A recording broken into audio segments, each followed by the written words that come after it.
TDP నాయకులు ప్రభుత్వ భూములను దేవుని మాన్యాలను ఆక్రమించుకోవడమే కాకుండా ఇప్పుడు ఏకంగా ఆర్డీటీ సంస్థ భూములను కూడా కాజేయాలని చూస్తున్నారని మాజీ మంత్రి శైలజానాథ్ తీవ్ర స్థాయిలో ఆగ్రహం వ్యక్తం చేశారు. నార్పల మండలం నాయనపల్లి గ్రామంలో ఆర్డీటీ స్థలాన్ని కబ్జా చేస్తున్న టీడీపీ నాయకులను వైసీపీ వారు అడ్డుకోగా వారిపై టీడీపీ మూకలు రాళ్లు దాడి చేశాయి. ఈ దాడిలో తీవ్రంగా గాయపడి అనంతపురం ప్రభుత్వాసుపత్రిలో చికిత్స పొందుతున్న వారిని శైలజానాథ్ పరామర్శించారు. అసలు ఏం జరిగిందన్న అంశాల గురించి తెలుసుకున్నారు. ఈ సందర్భంగా శైలజానాథ్ మాట్లాడుతూ ఆర్డీటీ సంస్థ ప్రజలకు సేవలందిస్తోందని, అలాంటి సంస్థకు మనం సహకారం అందించాలన్నారు. కానీ ఏకంగా ఆ సంస్థకు సంబంధించిన భూములని ఆక్రమించే ప్రయత్నం చేస్తున్నారన్నారు. 12 సెంట్ల భూమిని కబ్జా చేస్తుంటే వైసీపీ వారు అడ్డుకుంటే వారిపై దాడికి పాల్పడ్డారన్నారు. ప్రజాస్వామ్యంలో ఇలాంటి చర్యలను ఎవరూ హర్షించరన్నారు. ప్రజలు ధర్మబద్ధంగా వ్యవహరించి కేసులు నమోదు చేయాలని డిమాండ్ చేశారు. 12 సెంట్లు స్థలాన్ని ఆర్డీటీకి చెందేలా చూడాలని, లేకపోతే వైసీపీ ఎక్కడా వెనక్కి తగ్గే ప్రసక్తే లేదని ఆయన స్పష్టం చేశారు. మీరు దాడులు చేసుకుంటూ పోతే దానికి ఖచ్చితంగా రానున్న రోజుల్లో మూల్యం చెల్లించుకుంటారని హెచ్చరించారు. నాయనపల్లి గ్రామంలో ఆర్డీటీ స్కూల్ యొక్క ఆస్తుల్ని దురాక్రమణకు గురవుతున్నాయి.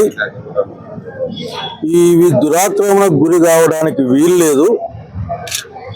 ఇవి ఆ రోజున ఎస్సీల డెవలప్మెంట్ కోసం వాళ్ళ ఆరోగ్యం, ఆ తర్వాత విద్య, మానసిక వికాసం కోసం పనికొస్తుందని ఆర్డీటీ సంస్థ ఆ రోజున 12 సెంట్ల స్థలం అక్కడ తీసిపెట్టడం జరిగింది.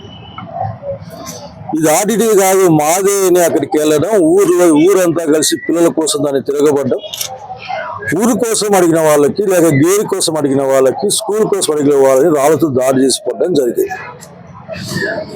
నేను ఒకటే అనుకుంటా ఉన్నా, చివరికి ప్రైవేటు భూముల అన్యాక్రాంతాలు చూస్తూ ఉన్నాం. అట్లాగే దేవుని మాన్యాలు కూడా ఆఖరికి శోత్రియం భూముల యొక్క దుర్మార్గాన్ని చూస్తూ ఉన్నాం. చివరికి ఆర్డీటీ సంస్థ దళితుల అప్లిప్మెంట్ కోసం పెట్టిన కార్యక్రమాన్ని కూడా దాన్ని ఆక్రమించుకోవాలని చూడాలనుకోవడం అన్నది అన్యాయమని ప్రజలు చెప్తా ఉన్నారు, అక్కడ వాళ్ళు చెప్తా ఉన్నారు. Very sorry about all these affairs. నేను రెవెన్యూ వాళ్ళకు కూడా చెప్తా ఉన్నాను, మీరు దోపిడీకి సహకరిస్తూ ఉన్నారా?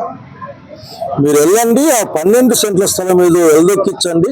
ఆ 12 సెంట్ల స్థలాన్ని జనానికి ఇచ్చేస్తే జనం కోసం అది ఉపయోగపడుతుంది. ఇదేదో అధికారంలో ఉన్నాం కదా అని చెప్పేసి అధికారం అడ్డం పెట్టుకుని దుర్మార్గాల్ని, దౌర్జన్యాల్ని చేస్తామంటే సమాజం హర్షించదు. ఇది ఎంతో కాలం నడవదు. ఈ నడవని దాన్ని ఆఖరికి మీరు నమ్ముకొని ముందుకు పోబాకండి. ఎందుకంటే ఎప్పటికైనా మీ యొక్క అహంకారమే మిమ్మల్ని దెబ్బతీస్తుంది.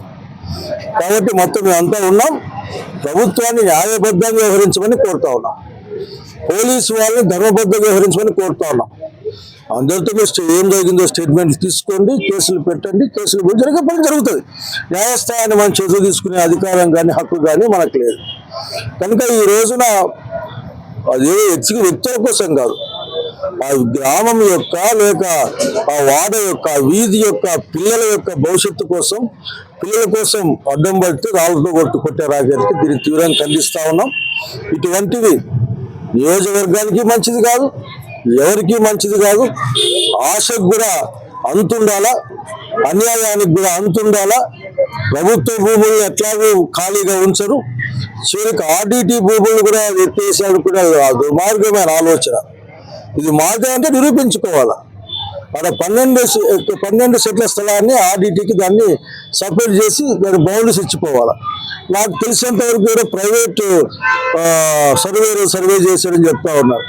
వాళ్ళకు కూడా చెప్తా ఉన్నా, కొన్ని విషయాల్లో వేలు పెట్టకపోవడం చాలా మంచిది అని చెప్తా ఉన్నా.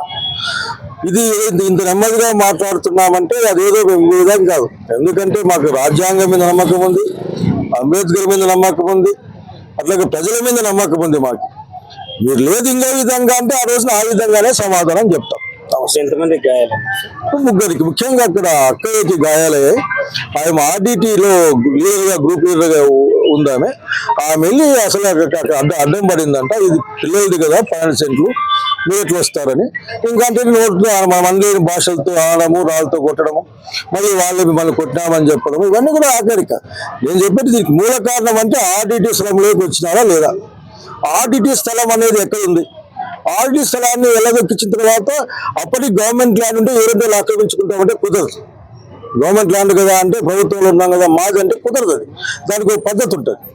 కనుక ఏదైనా సరే ఆ వీధి కోసం నిలబడ్డ మా వాళ్ళు, ఆ ఆర్డిటి స్కూల్ కోసం నిలబడింది మా వాళ్ళు, దాన్ని ఏమైనా చేద్దాము, దాంట్లో వేసుకుందాం, వేయలేదు అది శాంక్షన్ అయిందంట, దాన్ని వేసుకుందామని చెప్పి ఆలోచన, దాన్ని ఆక్రమించిన ఆలోచన అది మంచిది కాదు. ఇది రాజకీయ అండదండలు లేకపోతే అధికారం అనేది ఎంతో కాలం దగ్గర ఉండదు. ఆ రోజులు గతిస్తా ఉన్నాయి.